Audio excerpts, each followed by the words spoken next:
Good morning students. Today our topic stability. Stability లో any species to get stability they need some features. అంటే మీకు Resonance కానీ hyper conjugation కానీ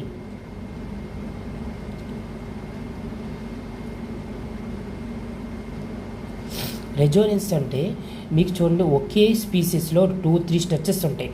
అంటే ఇప్పుడు బెంజిన్కి మీకు తెలుసు కదా, ఇప్పుడు రెజోనెన్స్ అంటే సపోజ్ చూడండి మనం బెంజిన్ స్ట్రక్చర్ తీసుకుందాం. ఈ బెంజిన్ స్ట్రక్చర్కి మనం 2 స్ట్రక్చర్స్ డ్రా చేయగలం, అవునా కదా? ఈ 2 స్ట్రక్చర్స్ మీరు ఏమంటారు? రెజోనేటింగ్ స్ట్రక్చర్స్ అంటారు. చూసారా, డబుల్ బాండ్ ఇటు సైడ్ ఉంది, ఇక్కడ డబుల్ బాండ్ ఇటు సైడ్ ఉంది. కానీ real structure resonating hybrid, Resonance hybrid.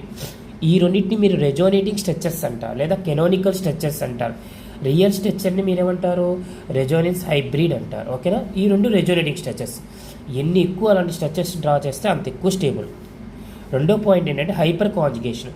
Hyper conjugation అంటే ఇక్కడ సపోజ్ చూడండి, నేను ఇక్కడ రెండు స్పీసెస్ డ్రా చేస్తాను. చూడండి, CH3 CH2 plus CH3 CH3 plus.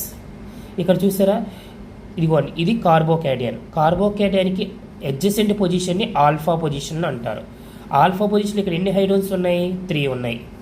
ఇక్కడ చూడండి కార్బోకేటయాన్ ఉంది కదా, కార్బోకేటయాన్కి ఆల్ఫా పొజిషన్ ఎన్ని హైడ్రోజన్స్ ఉన్నాయి? 6 ఉన్నాయి.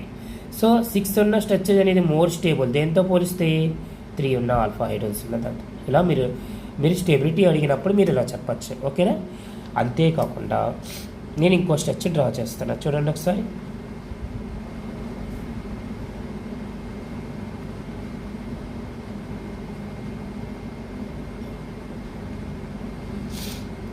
ఎప్పుడైనా సరే చూడండి, కాంజుగేటివ్ సిస్టమ్ అంటే రెజోనెన్స్ ఉంది అంటే, ఒక స్పీసీస్ రెజోనెన్స్ ఉందంటే ఖచ్చితంగా కాంజుగేషన్ ఉండాలి. అంటే double bond, single bond, double bond, double bond, single bond. ఇదిగోండి, నెగిటివ్ ఛార్జ్ ఉంది కదా, నెగిటివ్ ఛార్జ్. చూసారా, double bond, single bond, double bond, double bond, single bond, negative charge. Alternative bonds ఉన్నాయి లేవా? ఆల్టర్నేటివ్ బాండ్ ఉన్నట్లంటే కాంజుగేషన్ ఉన్నట్లు.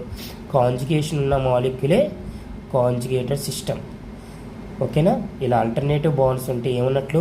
Alternative bonds ఉంటే conjugated system ఉన్నట్లు. అలాంటి స్పీసీస్ అనేది మీకు మోర్ స్టేబుల్ అని చెప్పచ్చు. అలాంటి స్పీసీస్ అనేది మోర్ స్టేబుల్. సో అంటే ఆల్ఫా పొజిషన్ హైడ్రోజన్స్ ఉన్న మోర్ స్టేబులే.